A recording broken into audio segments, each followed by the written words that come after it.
Bloomberg Audio Studios. Podcasts, radio, news. It is the beginning of a new era.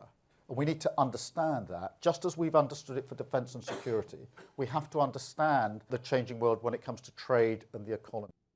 It is also time for Keir Starmer to change his strategy for dealing with Donald Trump. Hello, you're listening to Bloomberg UK Politics. I'm Stephen Carroll. And I'm Lizzy Burden. Welcome to the programme. Now, Stephen, it wasn't so long ago that it looked like Keir Starmer was teaching a masterclass in diplomacy, placating an often volatile and fired up Donald Trump at the beginning of his second presidential term. And that's even in spite of certain less than complimentary, shall we say, statements made about the president by members of Starmer's own cabinet in the past. Things were going so well.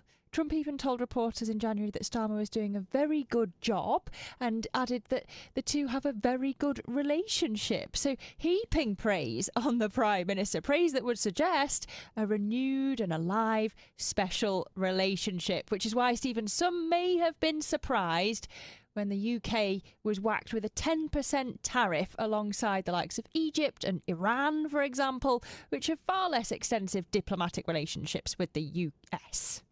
Yeah, I mean, look, it's a question of whether there was any win for the UK at all. But I suppose the key one and the most obvious one is that UK only was given half of the tariff rate of what the European Union got. They were hit with a 20% tariff as well. Business and Trade Secretary Jonathan Reynolds made that point when he spoke to Bloomberg after the news. He says negotiations are ongoing. Keir Starmer, we've heard him say they're in a new era of trade. He says he'll now be focusing primarily on Britain's national interests. So in this new era, does it mean a new approach to one of our closest allies? Will it be no more Mr. Nice Prime Minister? Let's see if love actually is over. Joining us now with more on those questions is Bloomberg's politics reporter Lucy White. Lucy, we were listening to Donald Trump on Air Force One yesterday saying the UK should be happy with this 10% tariff. You got off lightly. Is that true? Do you think realistically the UK won't be disappointed with this? I mean, it's interesting. We've heard the Prime Minister and several of his cabinet say they are disappointed, and you can understand why. I mean, you know, in the run-up to Liberation Day, as it was called, we did hear several UK ministers sort of implying and officials implying that they hoped they were going to get off easy. You know, they hoped they were going to agree some sort of deal that would exempt the UK, if not entirely, then more than we have seen. You know, as you said, we're in the basket of the minimum levy, along with several other countries. So, you know, on one hand, we can be very glad that we've not been whacked with the 20% tariff that the EU has seen.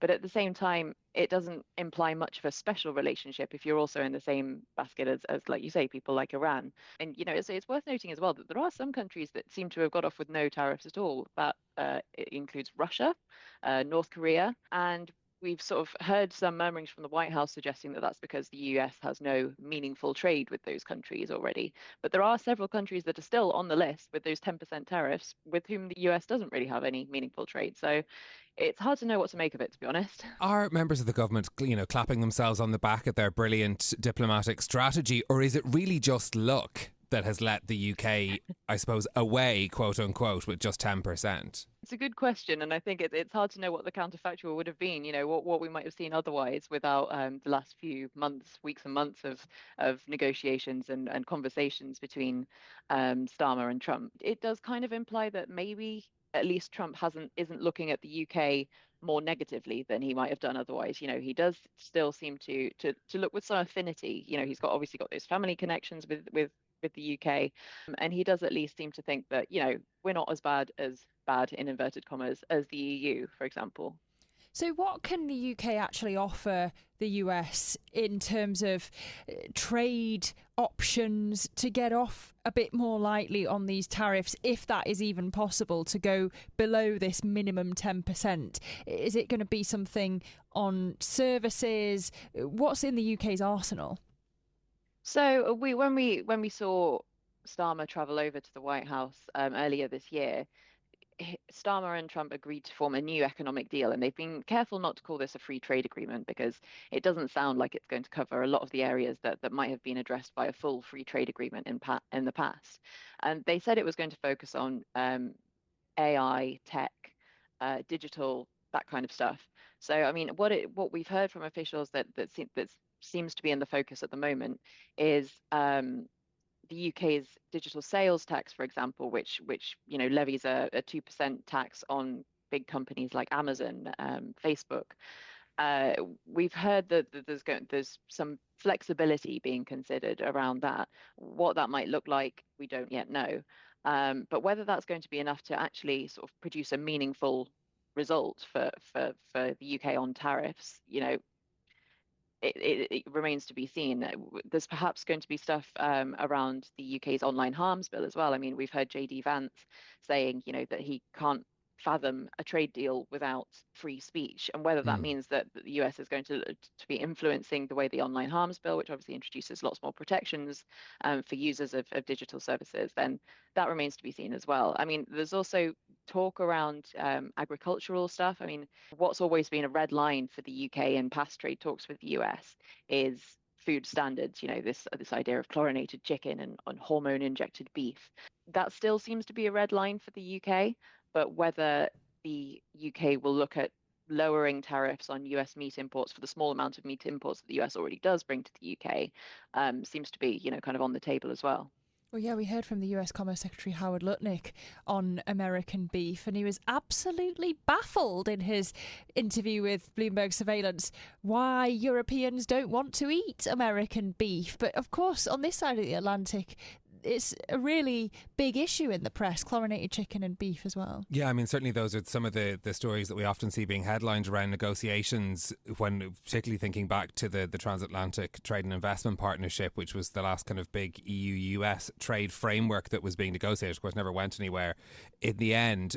Thinking about strategy, though, here, Lizzy. So we've got warm words for the Prime Minister from Donald Trump. We've got a couple of levers to pull that the government could potentially talk about if they are trying to get some sort of deal in these negotiations. Are both of those things equally important, really, in the strategy for the UK government going from here? Jonathan Reynolds had been saying that negotiations are ongoing.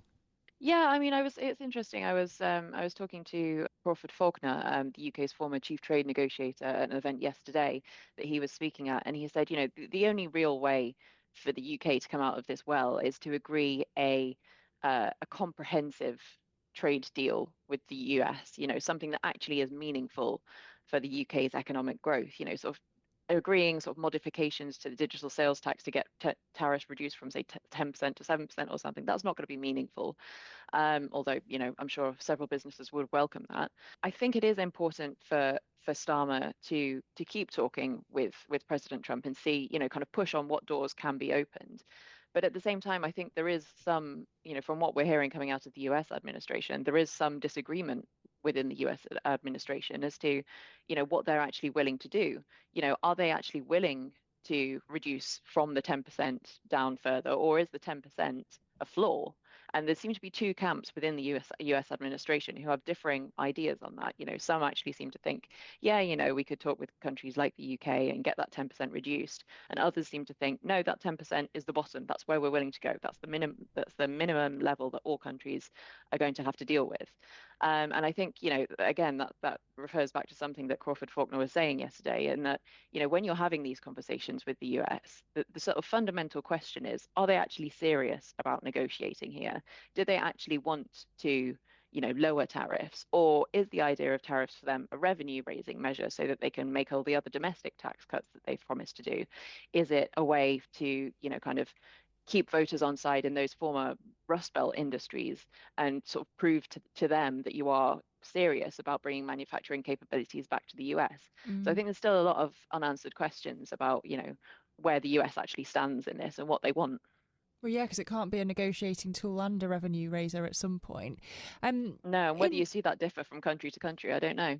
Well, on that point, though, given that already the US is treating the EU and the UK differently, and lots of people saying to us Donald Trump's enjoying driving a wedge in that Brexit split, what's the UK supposed to do in terms of the EU and the Labour government's attempts to reset that relationship? If the UK's position is much more conciliatory with Washington, whereas the EU is being open about its want to retaliate here, does that do exactly what Donald Trump wants and ruin the UK-EU relationship even more? It is going to be a tricky line for Starmer and the rest of the cabinet to toe, I think. On the one hand, as you say, we're trying to get that tariff barrier reduced with the US, and then on the other hand, we are trying to deepen our trading relationship with the EU. We've got talks ongoing between the Prime Minister and various peers across the EU over the next few months. It it's hard to know how the US are going to how the US are going to look at those efforts with the EU and how the EU are going to look at our efforts with the US. I think there is a recognition from each side that you need to do what's best for your own country, for your own bloc.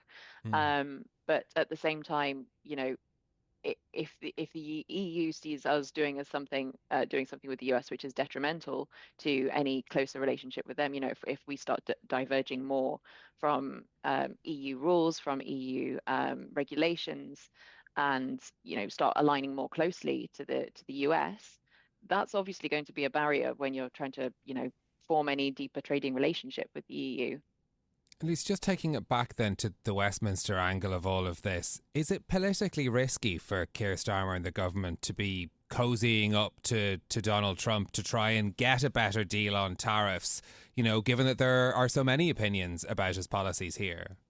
Again, obviously, a lot of businesses are saying, we want to see the trading relationship with the US improved. We want you to take a very cool, calm, and collected approach.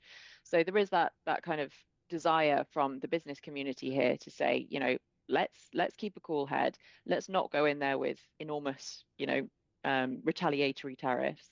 And that is something that Starmer has agreed to consult with the business community on. If the possibility of a deal with the US does look like it's not going to happen, then he's consulting with the business community, saying, what would you think next about retaliatory tariffs?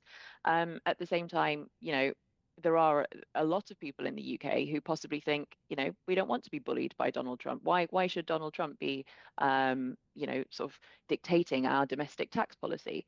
And so there is probably a pretty large section of the UK electorate who thinks, maybe we shouldn't be bending over backwards to Donald Trump. Maybe we should be, looking to our allies in Europe and, sort of forming closer ties there.